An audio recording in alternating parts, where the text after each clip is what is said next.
আপনি কি কখনো জলকে নিজের মুঠোতে ধরে রাখার চেষ্টা করেছেন? চলুন আজ করা যাক।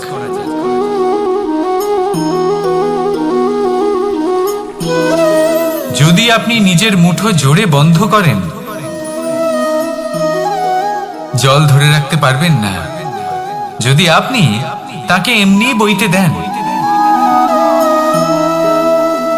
তাহলে ও নিজের পথ নিজেই করে নেবে, আর আপনার হাতেও থেকে যাবে। আমাদের জীবনও হলো কিছুটা এরকম, জলের মতো। নিজের পথ নিজেই করে নেয় এই জীবন। প্রত্যেক সমস্যার সমাধান নিজেই করে নেয় এই জীবন। তাই জীবনে যখন কোনো পরিস্থিতি আমাদের প্রতিকূল হয়ে থাকে, কিছুই হয়তো আমরা বুঝতে পারছি না, কিছুই যখন বসে থাকে না, তখন আমরা হতাশ হয়ে পড়ি, নিরাশ হয়ে পড়ি। আর এটাই করা উচিত নয়। শান্ত মনে দেখতে হবে যে এই জীবনে আসলে কি ঘটে চলেছে। কষ্ট সবাই ভোগ করেন। কষ্ট পেলে কেউ রেগে যান, রেগে গিয়ে পরাক্রম দেখান। এটাই তো করা উচিত নয়। শান্ত মনে সেটাই করতে হবে যা জীবন আমাদের শেখাতে চাইছে। জীবন আমাদের সব শিখিয়ে দেবে, শুধু মনে রাখবেন কখন প্রয়াস করতে হবে আর কখন আমাদের প্রতীক্ষা করতে হবে, সেটা আগে আপনাকে বুঝতে হবে। তাহলে আসুন আমার সাথে ভালোবেসে বলুন, রাধা রাধা। বাজ পাখিকে পক্ষীরাজ বলা হয়। বাজের আয়ু হলো মোটামুটি 70 বছর। এবার 40 বছর হতে হতেই ওদের পালক লম্বা এবং ভঙ্গুর হয়ে যেতে থাকে। ঠোঁট বেঁকে যায়, ডানা ভারী হয়ে যায়, অর্থাৎ আগের মতো উড়তে পারে না, সেই শক্তি থাকে না। এবার সেই বাজ কি করবে? বাজ সব থেকে কঠিন নির্বাচন করে। নির্বাচন নিজের পুনর্স্থাপনা। সর্বপ্রথম একটা বিশাল পর্বতে যায়, একান্তে নিজের এক বাসস্থান তৈরি করে, আর তারপরে পাথরের সাথে নিজের ঠোঁট বারবার আঘাত করতে করতে সেই ঠোঁট ভেঙে ফেলে। তারপরে সে অপেক্ষা করে সেই ঠোঁট পুনর্নির্মাণ হওয়ার। তারপর সেটাই করে নিজের পালকের সাথে। তারপরে নিজের ডানা থেকে এক এক করে ভারী পালকগুলো ছিঁড়ে ফেলে দেয়। আর তারপর 150 দিনের এই যন্ত্রণা সহ্য করার পরে ও ফিরে পায় নিজের ওড়বার অনন্য ক্ষমতা, সেই শক্তি। আর তারপরে ও জীবনের পরবর্তী 30 বছর বাঁচে। কি বুঝলেন আপনি? যদি ইচ্ছে শক্তি থাকে, তাহলে একজন দুর্বলও শক্তিশালী হতে পারে। আপনিও এটাই করুন। নিজের অতীতের যন্ত্রণার বোঝাগুলিকে ত্যাগ করুন, আর কল্পনার খোলা আকাশে উন্মুক্ত হয়ে উড়ে বেড়ান। নিজের পুনর্স্থাপনা করুন, তবেই সর্বশ্রেষ্ঠ হতে পারবেন। আর মনে রাখবেন, এই ছোট ছোট পদক্ষেপই বড় বড় শিখরে পৌঁছে দিতে পারে। তাহলে আসুন আর আমার সাথে ভালোবেসে বলুন, রাধা রাধা। মানুষ আর ধন, এই দুইয়ের মধ্যে সম্পর্ক খুব ঘনিষ্ঠ। ধন হলো সেই শক্তি যার ব্যবহার মানুষ করে থাকে সাংসারিক বস্তু ক্রয় করার জন্য, নিজের জীবন যাপন করার জন্য। আর মানুষ হলো সেই শক্তি যারা ধনকে গুরুত্বপূর্ণ করে তোলেন। এবার একটা কথা বলি, ব্যবহার করা উচিত ধনকে আর ভালোবাসা উচিত মানুষকে। এটা বেশিরভাগ মানুষই বোঝেন না। মানুষ এখানেই সব থেকে বড় ভুল করে বসেন। তারা ভালোবাসেন ধনকে আর ব্যবহার করেন মানুষকে। এ হলো অনুচিত। দেখুন, আপনি একটা সূচের দ্বারা যুদ্ধ করতে পারবেন না, আর কোনো তলোয়ার দ্বারা বস্ত্র সেলাই করতে পারবেন না, তাই না? কোনটা কিসের জন্য হয় সেটা বোঝা অত্যন্ত জরুরি। আপনিও সঠিক দিকে অগ্রসর হন। মানুষকে ভালোবাসুন আর ধনকে ব্যবহার করুন। যদি আপনি মানুষকে ব্যবহার করেন, তাহলে আপনি ভালোবেসে ফেলবেন ধনকে। আর এই ভালোবাসা ধীরে ধীরে পরিণত হবে লোভে, আর ধীরে ধীরে এটা আপনাকে বিনাশ করে দেবে। তাহলে সমস্ত মানুষকে ভালোবাসুন আর এইভাবে ভালোবেসে বলুন, রাধা রাধা।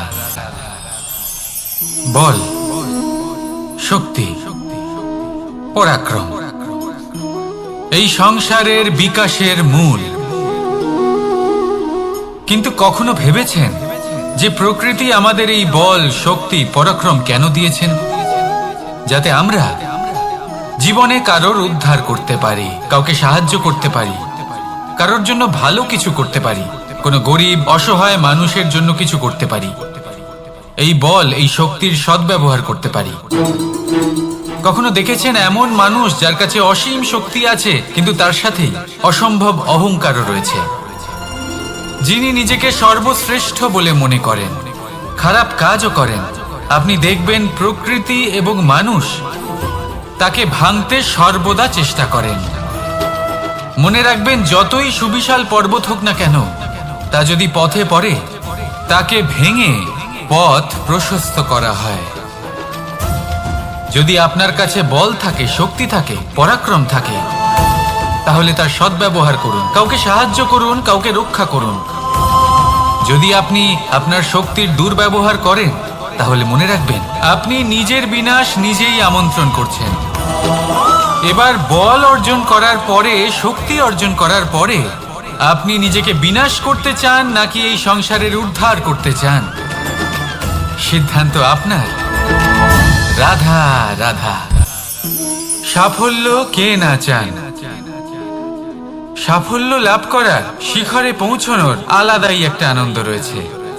আর আপনজনদেরও কে না চান? প্রত্যেক মানুষ চান যেন জীবনে তার কোনো আপনজন থাকে, যারা সবসময় তাদের সাথে থাকবে। কারণ আপনজনের সাথেই তো সাফল্যের আনন্দ সব থেকে বেশি পাওয়া যায়। কিন্তু আসলে কি হয়, অনেক সময় সাফল্যের খোঁজে সেই পথে চলতে চলতে আমরা আপনদের থেকে দূরে চলে যাই। না চাইতেও দূরে চলে যেতে হয়, ওনাদের সাথে সময় কাটাতে পারি না। আর আমরা ভুলে যাই যে সাফল্যের আসল আনন্দ আপনজনদের সাথেই পাওয়া যায়।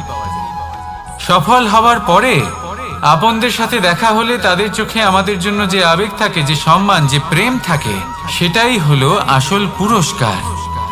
আমরা সেই কথা ভুলে যাই এবং একা হয়ে পড়ি। বেশিরভাগ সময় এটাই হয়। বেশিরভাগ সময় সফল মানুষগুলি একা হয়ে যান। এবার আপনি কি চান? আপনি অসফল হয়ে দিনগুলি একাকিত্বে কাটাতে চান, নাকি সফল হয়ে আপনজনদের সাথে আনন্দে থাকতে চান? সেই সিদ্ধান্ত আপনার। সাফল্যের পেছনে ছুটুন, নিজেকে উজাড় করে দিন, কিন্তু আপনজনদের সঙ্গ ত্যাগ করবেন না। সেই আপনজন যারা আপনার সাফল্যের জন্য দায়ী, সেই আপনজন যিনি আপনার সাফল্যে আনন্দ পান, সুখ লাভ করেন, তাদের কখনো ত্যাগ করবেন না। আসুন আমার সাথে ভালোবেসে বলুন, রাধা রাধা। ভগবান আর ভক্ত যখন এক আকার হয়ে যায়, যখন ভক্ত তার ভগবানের প্রতি এবং নিজের জীবনের উদ্দেশ্যের প্রতি সম্পূর্ণরূপে সমর্পিত হয়, তখন জন্ম নেয় ভক্তি। এই সংসারের সমস্ত আশা হয়তো আপনার সঙ্গ ত্যাগ করে দিতে পারে, তখনও ভক্তি সাথে থাকবে। ভক্ত আর ভগবান যখন এক আকার হয়ে যায়, তাদের মধ্যে কোনো পার্থক্য থাকে না। তারা এক হয়ে যায়, এক ব্যক্তিত্ব, এক অস্তিত্ব। সেই জন্য কখনো জীবনে যে কোনো রূপেই, যে কোনো প্রকারেই, যে কোনো ঈশ্বরকে মান্য করুন। মনের মধ্যে শ্রদ্ধা ভাব জাগ্রত করুন, মনে ভক্তি ভাব জাগ্রত করুন। এই সমগ্র সংসারে সব কিছু আপনাকে ছেড়ে চলে গেলেও তখনও এই ভক্তি শুধুমাত্র আপনার উত্থান ঘটাবে। তাই মনে ভক্তি জাগ্রত করুন আর আমার সাথে ভালোবেসে বলুন, রাধা রাধা। শব্দই হলো শূন্য, শব্দই হলো আরম্ভ, শব্দই হলো অন্ত, শব্দই হলো অমর, শব্দই হলো ব্রহ্ম। এই শব্দ হলো অত্যন্ত বিশেষ। কেউ কাঁদলে তাকে হাসিয়ে তোলে, কেউ হাসলে তাকে কাঁদিয়ে দেয়। কারোর মনে উদ্দীপনা জাগিয়ে তুলতে পারে, আবার কারোর মনে কাঁটা হয়ে বিঁধে থাকতে পারে। একটা অত্যন্ত গুরুত্বপূর্ণ কথা, যা বোঝা অত্যন্ত আবশ্যক। আপনার মন, আপনার হৃদয় যতই শুদ্ধ হোক না কেন, যতই পবিত্র হোক না কেন, আপনার দৃষ্টিভঙ্গি যতই স্পষ্ট হোক না কেন, যদি আপনার কথা পবিত্র না হয়, যদি আপনার শব্দ শুদ্ধ না হয়, তাহলে তা আপনাকে আপনার কর্মফল ভোগ করতে বাধ্য করবেই। একটা সহজ উদাহরণ দিই। আপনার জীবনে এমন কেউ অবশ্যই থাকবেন যাকে আপনি পছন্দ করেন না, যিনি হয়তো অধর্মী মানুষ, যিনি হয়তো দুর্বুদ্ধি সম্পন্ন মানুষ, কিন্তু তার জন্য অপশব্দ প্রয়োগ করলে তার মধ্যে কোনো পরিবর্তন আসবে না, তার মানসিকতা বদলাবে না, শুধু মনে প্রতিশোধ স্পৃহা জেগে উঠবে, মনে হিংসা জাগবে, আর কিচ্ছু নয়। সেই জন্য নিজের শব্দকে নিয়ন্ত্রণ করুন, নিজের কথা সংযত করুন। শ্রেষ্ঠ থেকে শ্রেষ্ঠতর মানুষকেও সাবধানী হতে হয়, কারণ যদি এই শব্দের প্রয়োগ সঠিক না হয়, তাহলে আজীবন মানুষকে নির্বাক হয়ে থাকতে হতে পারে। তাহলে নিজের শব্দ নিয়ন্ত্রিত রাখুন, নিজের কথাকে শুভ করুন, এতে প্রেমবোধ জাগিয়ে তুলুন, আর সেই প্রেমবোধ নিয়েই বলুন রাধা রাধা। বরদান এবং অভিশাপ, এই দুই হলো একই মুদ্রার দুটি পিঠ। এই বরদান আমরা অনেক কারণে পেতে পারি, কখনো নিজের পরিশ্রমের কারণে, কখনো নিজের তপস্যার কারণে, কখনো আমাদের পূর্বপুরুষদের কর্ম ও তপস্যার কারণে। কিন্তু এই বরদান কতক্ষণ বরদান থাকবে তা আমরা নিশ্চিত করতে পারি না, তা সুনিশ্চিত করে শুধুমাত্র আমাদের কর্ম। যদি আপনাকে উদাহরণ দিই, আপনি রেশমের কীট দেখেছেন? ও বরদান পেয়েছে যে ও নিজের সুরক্ষার জন্য খোলস বানাতে পারে। এবারও তাতে এত মত্ত হয়ে যায় যে এমন এক আবরণ বানিয়ে ফেলে যাতে সে নিজেই আবদ্ধ হয়ে চাপা পড়ে মরে যায়। এটার তাৎপর্য কি? তাৎপর্য খুবই সরল। গর্ব করা খুবই ভালো, কিন্তু অহংকার করা কখনোই উচিত নয়। যদি অহংকার মনের মধ্যে প্রবেশ করে, তাহলে এই বরদান অভিশাপে পরিণত হতে সময় লাগে না। আর যদি কর্মশ্রেষ্ঠ হয়, তাহলে অভিশাপ ও বরদানে পরিণত হয়। তাহলে আসুন, শ্রেষ্ঠ কর্ম করুন আর আমার সাথে ভালোবেসে বলুন রাধা রাধা। সুখ, দুঃখ, মৃত্যু, মহামারী, এগুলো কখনো বলে আসে না, আবার জিজ্ঞাসা করেও আসে না। এমনই হয় দ্রুত ক্রীড়ার এই খেলায়। এক কারাগারের মতো, একটা মাকড়সার জালের মতো। যেমন একটা মাকড়সার জাল একটা পোকাকে নিজের দিকে আসতে আকর্ষিত করে নিজের চমকের দ্বারা, নিজের গঠন দ্বারা, সেরকমই দ্রুত ক্রীড়ার এই খেলা মানুষকে নিজের দিকে আসতে প্ররোচিত করে। শেষে গিয়ে মানুষ আটকা পড়ে।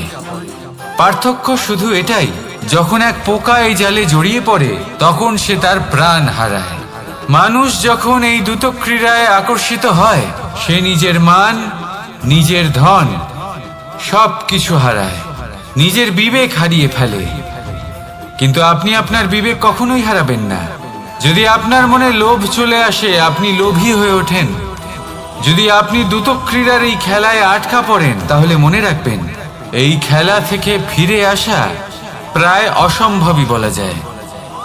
নিজের বিবেক কখনো হারাতে দেবেন না, কারণ বিনাশ আসার প্রথম লক্ষণ হলো বিবেকের বোধ চলে যাওয়া।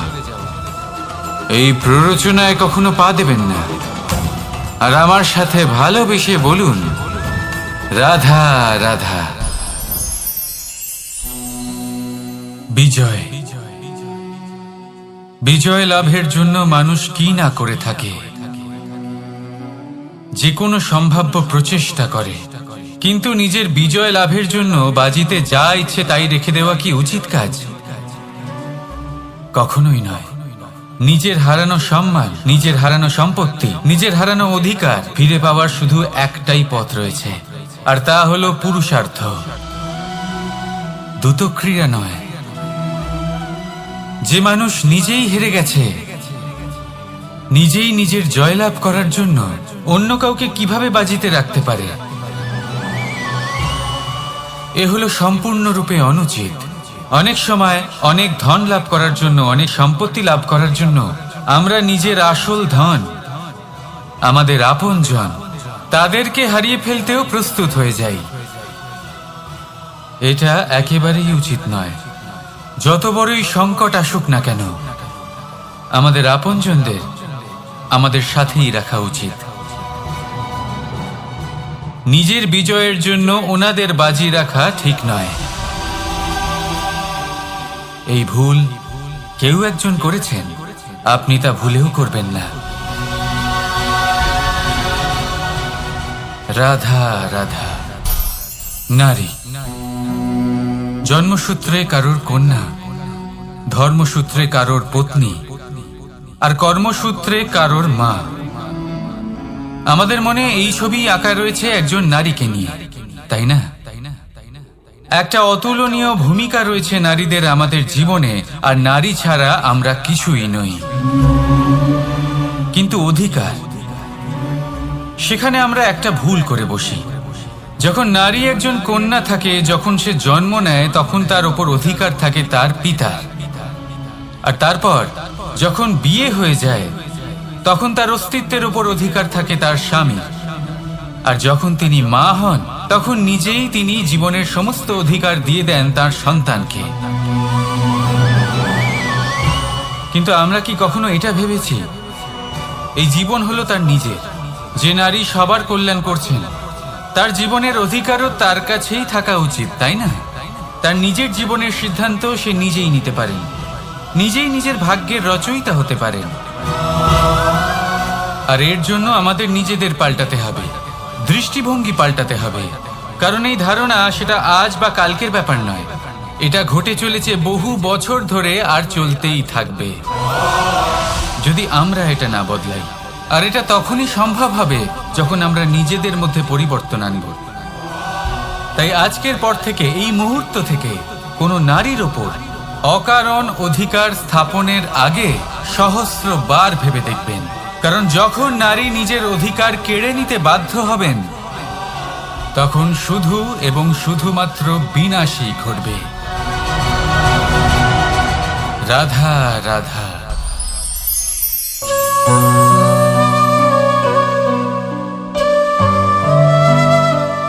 নারী,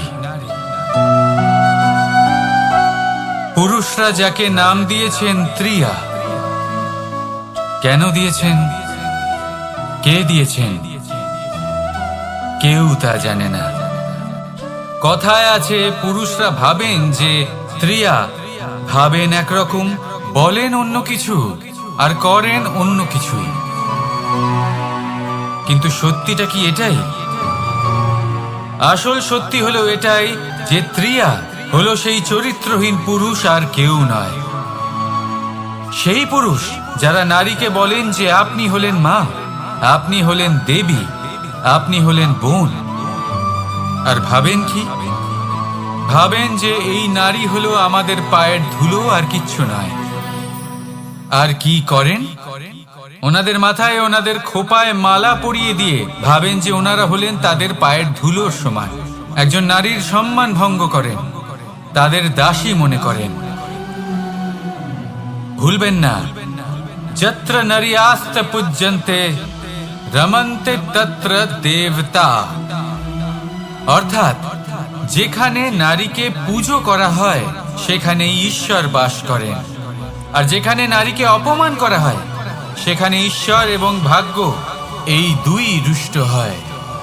মনে রাখবেন, যদি নারী কল্যাণকারী হতে পারেন, তাহলে নারী মহাচণ্ডী রূপও ধারণ করতে পারেন। যদি একজন নারী মাতা হয়ে জন্মদান করতে পারেন, তাহলে নারী মৃত্যু হয়ে বিনাশও করতে পারেন। যেখানে নারী অপমানিত হবেন, সেখানে মহান ভারতও মহাভারতের পথে অগ্রসর হতে পারে।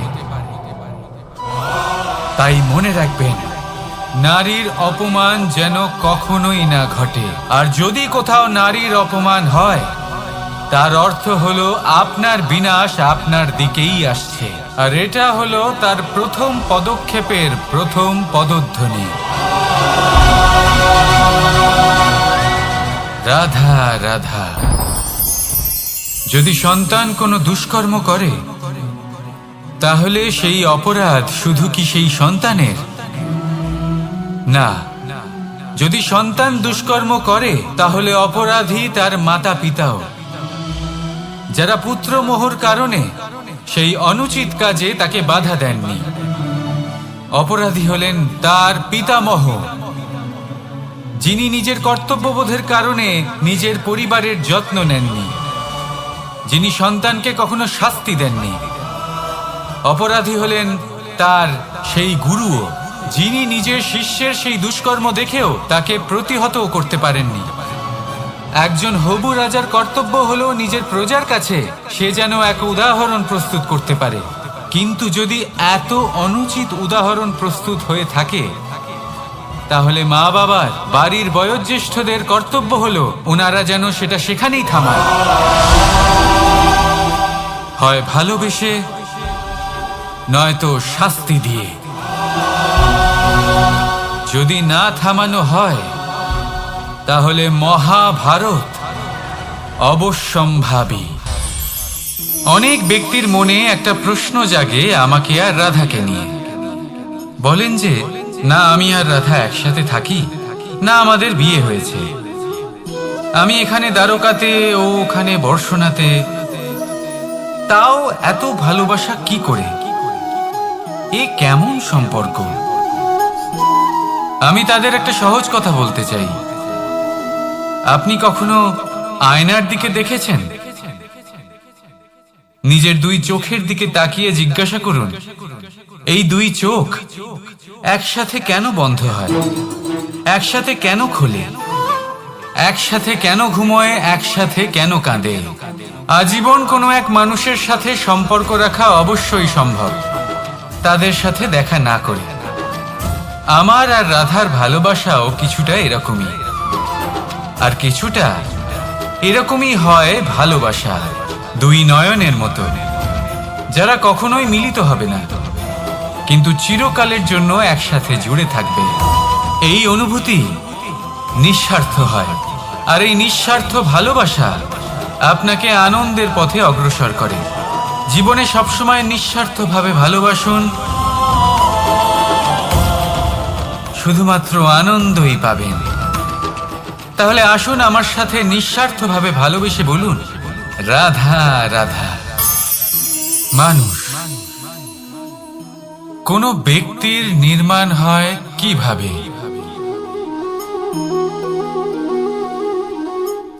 কেউ বলবেন পঞ্চতত্ত্বের দ্বারা, কেউ বলবেন আত্মা, দেহ ও চেতনার দ্বারা, কেউ বলবেন ঈশ্বরের কৃপার দ্বারা, তো কেউ বলবেন এই প্রকৃতির পরীক্ষার দ্বারা।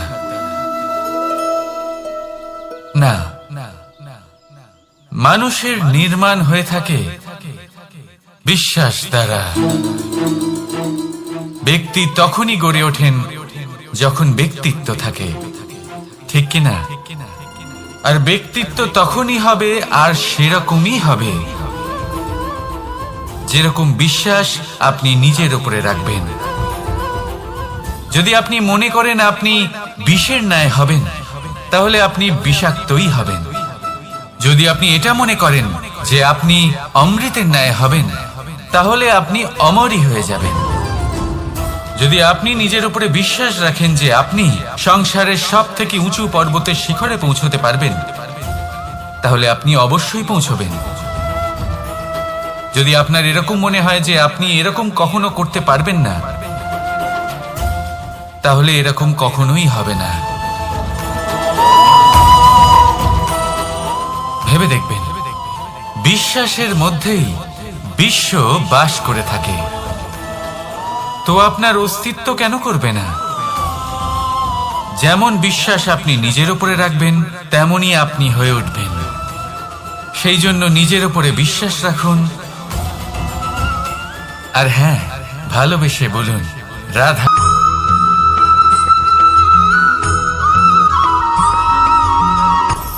আপনি কখনো পর্বতের শিখরে উঠেছেন? আপনি দেখতে পাবেন পর্বতের পদতলে প্রচুর সুন্দর ফুল রয়েছে, সবুজ বনানী রয়েছে। যত আপনি উপরে উঠতে থাকবেন তত ফুল কমতে থাকবে, সবুজ বনানী কমতে থাকবে। আরো কিছুটা উপরে উঠলে কাঁটা জাতীয় গাছ দেখতে পাবেন, শুকনো গাছ দেখতে পাবেন। আরো যদি উপরে ওঠেন তাহলে পাষাণ দেখতে পাবেন। আরো উপরে উঠলে হিমখণ্ড দেখতে পাবেন। এই যে পর্বত, তা মনুষ্য জীবনের সব থেকে উত্তম উদাহরণ। মানুষ যখন সাফল্যের শিখরে পৌঁছতে চান, মহানুভবতার শিখরে পৌঁছতে চান, পথে যত আস্তে আস্তে উপরে উঠতে থাকেন, ততই ভৌতিক বস্তু তার থেকে বিচ্ছিন্ন হতে থাকে। যদি তিনি সেই ভৌতিক বস্তুগুলি ত্যাগ না করতে পারেন, তাহলে কখনোই সেই স্থানে পৌঁছতে পারবেন না। আর মানুষ যদি উচিত ত্যাগ করতে পারেন, পথে অগ্রসর হতে থাকেন, এগোতে থাকেন, তাহলে একদিন না একদিন তিনি মহানুভবতার, জ্ঞানের, সাফল্যের হিমের স্বাদ অবশ্যই লাভ করবেন। মনে রাখবেন, মানব জীবনে ত্যাগ হলো অত্যন্ত গুরুত্বপূর্ণ অংশ। আসুন আমার সাথে ভালোবেসে বলুন, রাধা রাধা।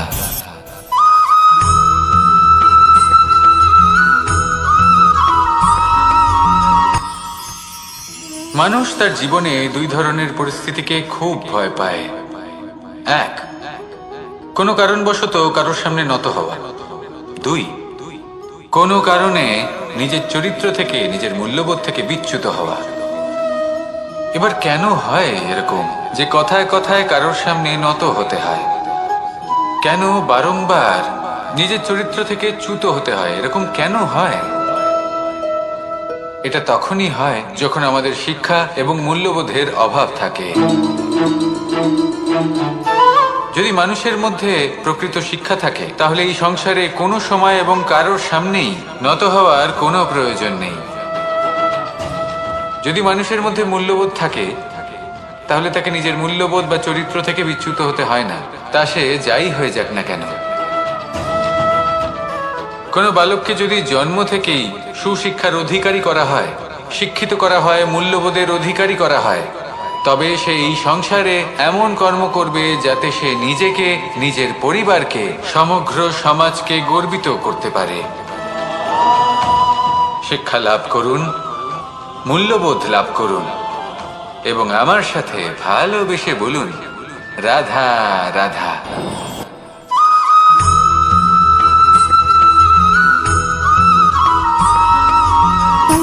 সুখ, দুঃখ এবং শক্তি, এই তিন হলো এই সংসারের ত্রিদেবের মতো।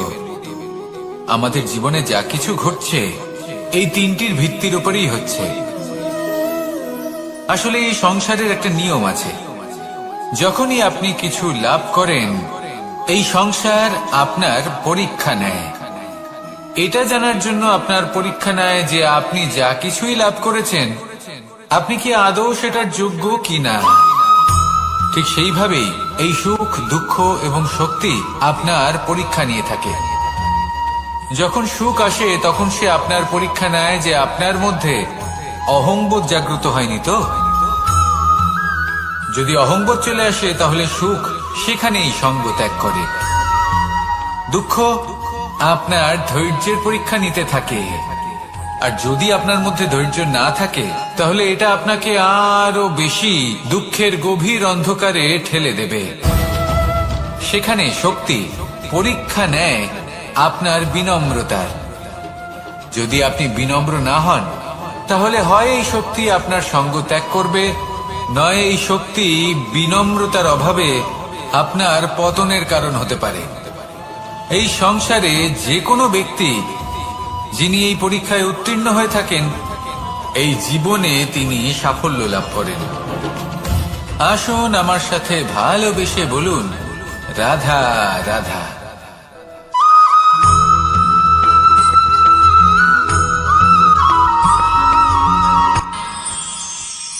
আমরা সবাই সূর্যকে সম্মান কেন করি? কারণ আমরা জানি যে সন্ধেবেলা যখন সূর্যাস্ত হবে, তখন শুধুমাত্র অন্ধকার বাকি থাকবে। ঠিক কিছুটা এরকমই হয় আমাদের মাতা পিতাও, যিনি আমাদের জন্ম দেন, আমাদের ভরণ পোষণ করেন, আমাদের বড় করেন, আমাদের প্রেম প্রদান করেন। কখনো কখনো তাদের মুখ থেকে কটু কথা নিঃসৃত হয়, আমাদের দুঃখ হয়, কিন্তু তখন আমাদের এটা বোঝা উচিত এগুলি নিঃসৃত হচ্ছে আমাদেরই মঙ্গলের জন্য। যেমন সূর্যদেব উনিও উত্তাপ দিয়ে থাকেন আমাদেরই মঙ্গলের জন্য, যাতে ফসল পাকতে পারে, যাতে জল বাষ্প হয়ে মেঘ হতে পারে, বৃষ্টি হতে পারে, আর এই সংসারে নিরন্তর জলের প্রবাহ থাকে। আমাদের মাতা পিতা, তাদের কঠোর আচরণ, তাদের কঠোর অনুশাসনের পেছনে লুকিয়ে থাকে ওনাদের ভালোবাসা। আমাদের তা বুঝতে হবে, সসম্মানে ওনাদের গ্রহণ করতে হবে। কারণ ঠিক সূর্যাস্তের পরে যেমন চতুর্দিক অন্ধকারচ্ছন্ন হয়ে যায়, তেমনি আমাদের জীবন থেকে যখন আমাদের মাতা পিতা চলে যায়, তখন আমাদের জীবনেও শুধু এবং শুধুমাত্র অন্ধকারই ছেয়ে থাকে। সেই জন্য নিজের মাতা পিতাকে সম্মান করুন, ওনাদের ভালোবাসা প্রদান করুন। এই মন আর এই জীবন প্রসন্ন হয়ে বলবে, রাধা রাধা।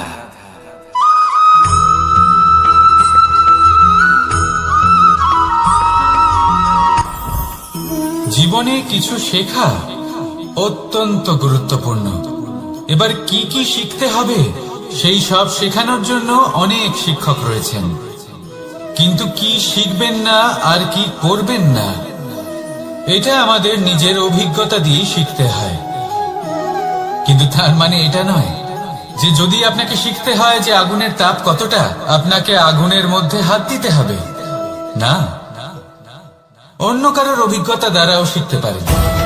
প্রশ্ন শুধুমাত্র একটাই যে আপনি কি শিখতে চান নাকি চান না। যদি আপনি এটাই ভাবেন যে আমি শুধুই নিজের অভিজ্ঞতা দ্বারাই শিখতে চাই, তাহলে জীবনকাল ছোট মনে হবে, অনেক কিছুই শিখতে পারবেন না।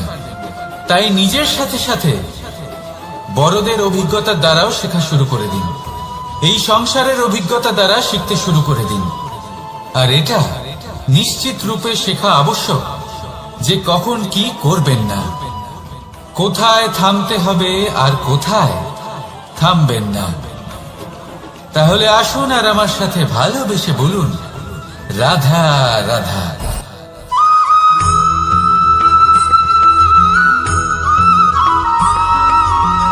এই সংসারে সব থেকে বেশি কোমল বস্তু হলো রেশম।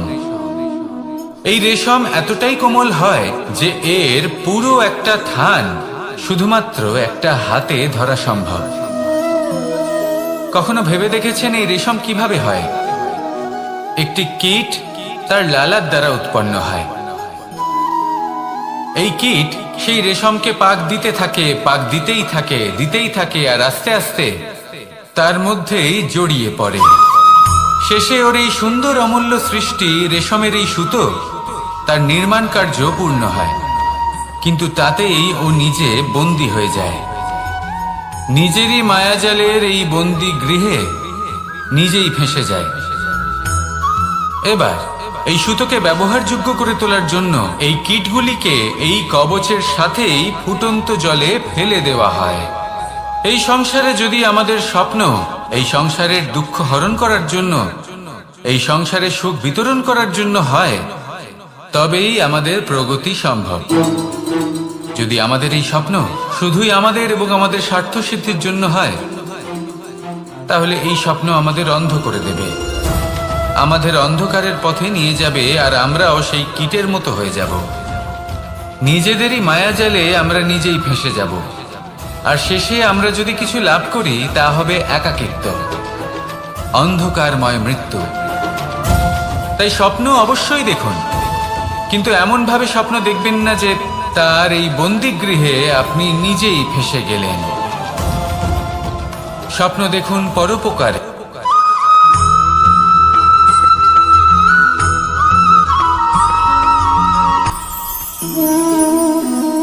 শক্তি এক অত্যন্ত বিচিত্র বস্তু, বা বলতে পারেন অনুভূতি। পিতা সবসময় চান যেন তিনি তার শক্তি পুত্রকে। আসুন আপনাকে সহজে বোঝাই। যদি আপনি সুপাত্র হন আর আপনাকে শক্তি দেওয়া হয়, তাহলে আপনি সেই শক্তির গুরুত্ব বুঝবেন, কোথায় সেই শক্তি প্রয়োগ করা উচিত সেটা বুঝবেন। আর এটা যেহেতু অর্জন করা শক্তি হবে, সেই শক্তির অপব্যবহার হবে না। কিন্তু যদি এই আপনি কুপাত্র হন আর যদি আপনাকে এই শক্তি দেওয়া হয়, তাহলে কি হবে? দেখতে গেলে এই শক্তি আপনি দান হিসেবে পেয়েছেন, তাই না আপনি এই শক্তির গুরুত্ব বুঝবেন, আর না এর প্রয়োগ আপনি জানবেন। তার অপব্যবহার হওয়া সুনিশ্চিত। তাই যদি আপনি কোনো শক্তি অর্জন করতে চান, তাহলে আগে তার যোগ্য হয়ে উঠুন। পুত্র নয়, পাত্র হয়ে উঠুন। আর আমার সাথে ভালোবেসে বলুন, রাধা রাধা।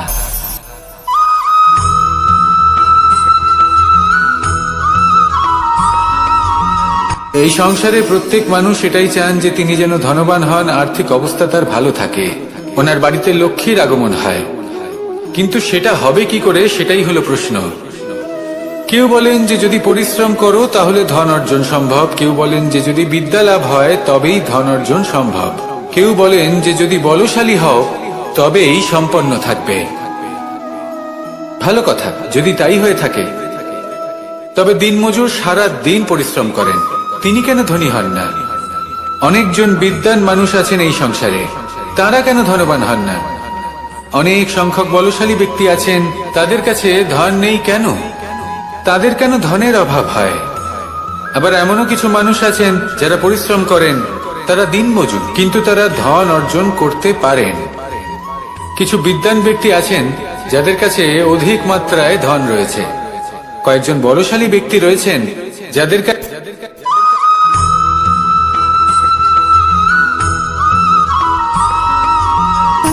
সুখ, দুঃখ এবং শক্তি, এই তিন হলো এই সংসারের ত্রিদেবের মতো। আমাদের জীবনে যা কিছু ঘটছে এই তিনটির ভিত্তির উপরেই হচ্ছে। আসলে এই সংসারের একটা নিয়ম আছে, যখনই আপনি কিছু লাভ করেন এই সংসার আপনার পরীক্ষা নেয়।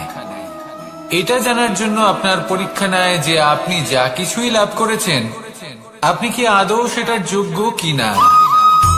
ঠিক সেইভাবেই এই সুখ, দুঃখ এবং শক্তি আপনার পরীক্ষা নিয়ে থাকে। যখন সুখ আসে তখন সে আপনার পরীক্ষা নেয় যে আপনার মধ্যে অহংবোধ জাগ্রত হয়নি তো। যদি অহংবোধ চলে আসে তাহলে সুখ সেখানেই সঙ্গ ত্যাগ করে। দুঃখ আপনার ধৈর্যের পরীক্ষা নিতে থাকে, আর যদি আপনার মধ্যে ধৈর্য না থাকে তাহলে এটা আপনাকে আরো বেশি দুঃখের গভীর অন্ধকারে ঠেলে দেবে।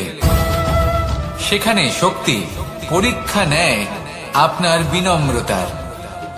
যদি আপনি বিনম্র না হন তাহলে হয় এই শক্তি আপনার সঙ্গ ত্যাগ করবে, নয় এই শক্তি বিনম্রতার অভাবে আপনার পতনের কারণ হতে পারে। এই সংসারে যে কোনো ব্যক্তি যিনি এই পরীক্ষায় উত্তীর্ণ হয়ে থাকেন, এই জীবনে তিনি সাফল্য লাভ করেন। আসুন আমার সাথে ভালোবেসে বলুন, রাধা রাধা।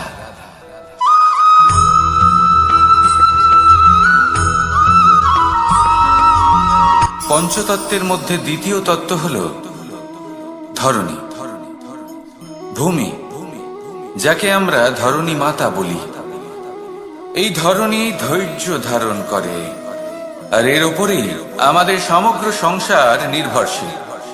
কারণ এই ভূমি সহ্য ক্ষমতা রাখে, এর সহ্য ক্ষমতা হলো অপরিসীম। সন্তান যতই আঘাত প্রদান করুক না কেন প্রেম পূর্বক সহ্য করে, আর তার বদলে অমূল্য রত্ন প্রদান করে। সন্তান যদি হাল চালায় তাহলে তার বদলে তাকে অন্ন প্রদান করে। এটাই হলো ধরণী। এবার এর থেকে আমরা কি শিক্ষা পেতে পারি? এটাই যে কারোর জন্য কিছু করা বা কাউকে কিছু দেওয়া মনে কোনো কামনা ছাড়াই।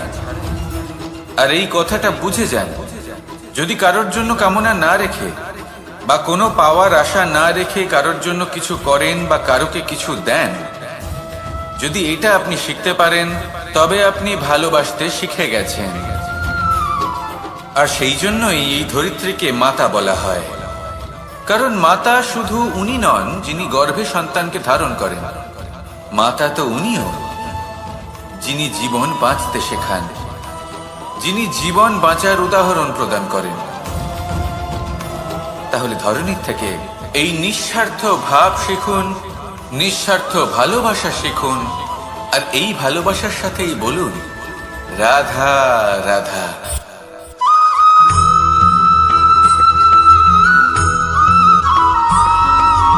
মানুষ জন্মগ্রহণ করে, তার সাথে ভয়েরও জন্ম হয়। ছোটবেলা থেকেই আমাদের মনে কোনো না কোনো প্রকারের ভয় থেকেই যায়। কেউ এই বিষয়ে ভয় পায় যে তার কোনো বস্তু তার থেকে দূরে চলে যাবে। কেউ এই বিষয়ে ভয় পায় যে আমি নিজেকে হারিয়ে ফেলব। কেউ এই ভেবে ভয় পায় যে আমার প্রিয়জনেরা তারা যেন আমার থেকে দূরে না চলে যায়। কেউ এই ভেবে ভয় পায় যে আমরা যেন পথ না হারিয়ে ফেলি, আদি ইত্যাদি। কিন্তু সত্যি কথা বলতে, ভেবে দেখুন এই ভয় বাস্তবে কি? শুধুই একটা মনস্থিতি, আর কিছুই নয়। যা কিছু আপনি জীবনে পেয়েছেন তা একদিন আপনাকে হারাতে হবে। এই জীবন হলো আপনারই, কিন্তু তাও একদিন সমাপ্ত হবে। তাই ভয় পেয়ে কি লাভ? এই ভয় শুধু আপনাকে জীবন যাপন করা থেকে বাধা দিচ্ছে, আর কিচ্ছু নয়। পথ হারিয়ে ফেললেই বুঝতে পারবেন যে নতুন পথ কিভাবে বানাতে হয়। কিছু মানুষকে জীবন থেকে হারালে তবেই আপনি বুঝবেন যে আপনার আপনজনকে। এই ভয়ের কারণে ভীত হয়ে থাকবেন না। এই তারা নক্ষত্র অন্ধকারের অভাবে গুরুত্ব হারায়। শিবকেও মহাদেব হবার জন্য বিষ পান করতে হয়েছিল। প্রত্যেক পরিস্থিতি, প্রত্যেক সাফল্য আপনার পরীক্ষা নেবে, তাতে উত্তীর্ণ হওয়া হলো আপনার কর্ম। যখনই আপনি ভয় পাবেন বা সংকটের সম্মুখীন হবেন, তখন সাহসের সাথে তার সম্মুখীন হন। মনে রাখবেন, যে সম্মুখীন হতে জানে সাফল্য তার সাথে সবসময় থাকে। আসুন আর আমার সাথে ভালোবেসে বলুন, রাধা রাধা।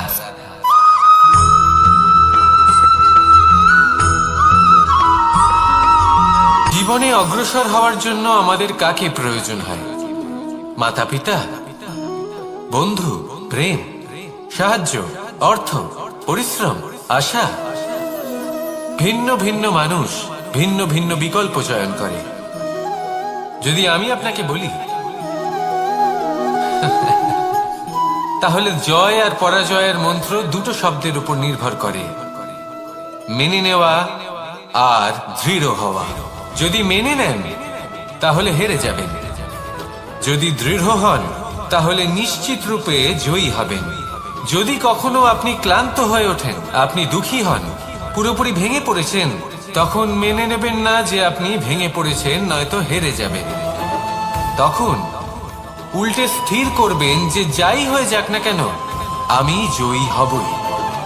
আর আপনি দেখবেন যে জয় নিশ্চিত রূপে আপনার কাছেই আসবে। তাহলে এই কথা মনে রাখবেন আর আমার সাথে ভালোবেসে বলবেন, রাধা রাধা।